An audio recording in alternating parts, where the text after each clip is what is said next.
Et donc bonjour à tous, j'espère que vous allez bien et aujourd'hui on se retrouve pour une petite vidéo. Ça fait un petit bout de temps que je n'avais pas fait, c'est vrai, mais bon, j'avais pas forcément le temps. Et donc c'est pour vous expliquer un peu le principe des boutons, voir un peu comment ça marche, voir quel type de boutons il y a et voir ce qu'on peut y faire. Alors déjà là on a trois boutons, voilà, jaune, bleu et rouge. Et nous avons donc, attends, on va lancer ça, voilà.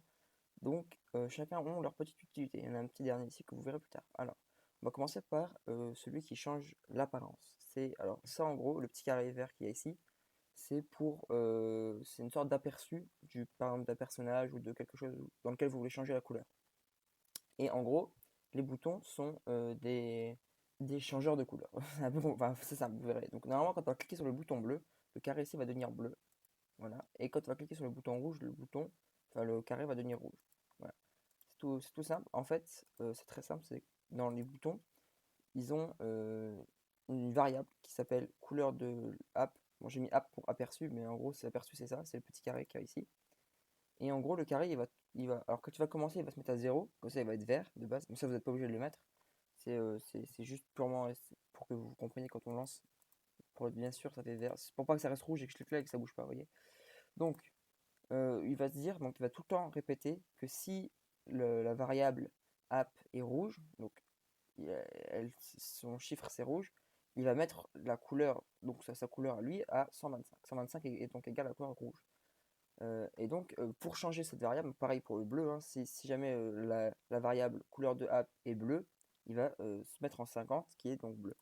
Et pour changer la variable, on a donc les boutons qui sont très simples, c'est qu'ils vont tout le temps répéter que si le pointeur de la souris les touche et qu'en plus on clique, ils vont mettre donc la couleur de A pardon, à rouge. Donc là c'est pour le bouton rouge et le bleu c'est pour mettre en bleu. Voilà.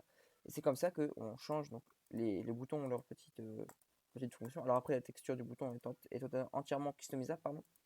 Voilà. Après il y a des petits détails, par exemple on va faire un petit aperçu, je viens d'y penser, on va écrire test par exemple dessus. Bon voilà, on s'en fiche un peu de où il est, essayer de le centrer un peu.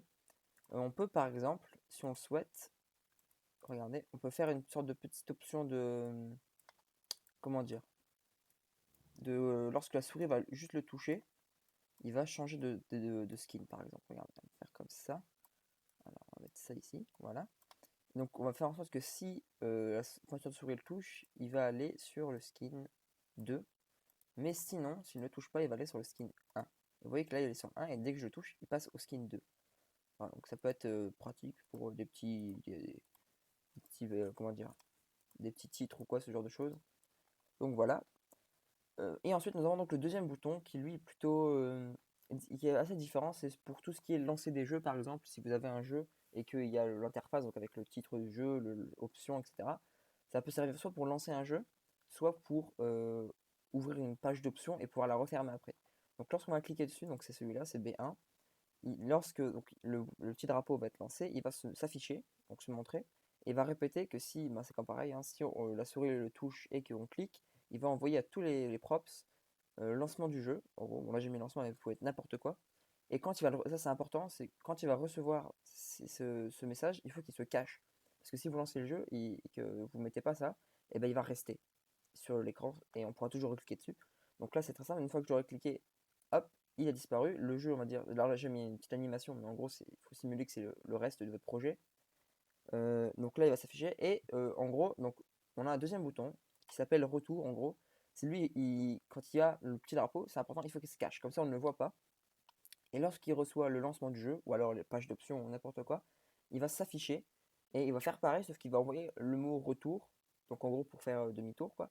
Et lorsqu'il va recevoir ce propre message aussi, il va se cacher. Comme ça, le bouton 1 et tous les boutons qui étaient dans la page précédente, on va dire, pourront revenir. Et si vous leur mettez ceci, le petit, euh, le petit code ici, qui est que s'ils reçoivent le retour, ils vont se réafficher.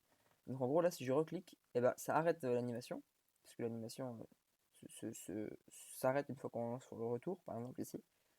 Donc là, c'est pour le script de l'animation, là, c'est quand il s'arrête. Et donc voilà, et on peut refaire ça, on peut jongler comme ça, en gros, pour ouvrir une page, par exemple, et la refermer. Par exemple, si vous avez, je sais pas, un jeu où vous pouvez le lancer et en dessous customiser les personnages, par exemple, ce que je fais souvent, et ben vous pouvez utiliser ça pour ouvrir la page d'options, faire vos petits trucs, genre les paramètres, etc. Et ensuite requitter pour revenir au jeu. Alors après, vous n'êtes pas obligé de mettre un retour. Par exemple, là, si je veux, je vais, comment dire, on va arrêter ça. Donc voilà, on va lancer le jeu. Et là, vous voyez que le jeu se lance et on ne peut pas faire demi-tour parce que bah, n'est pas prévu pour. Après, vous n'êtes pas obligé d'en mettre un, voilà. Hop, donc là, on va l'afficher, voilà. Donc voilà, c'est la fin de ce petit tuto. Une autre vidéo va bientôt sortir pour toutes les petites astuces, les choses à faire si vous commencez, des petits détails, bref.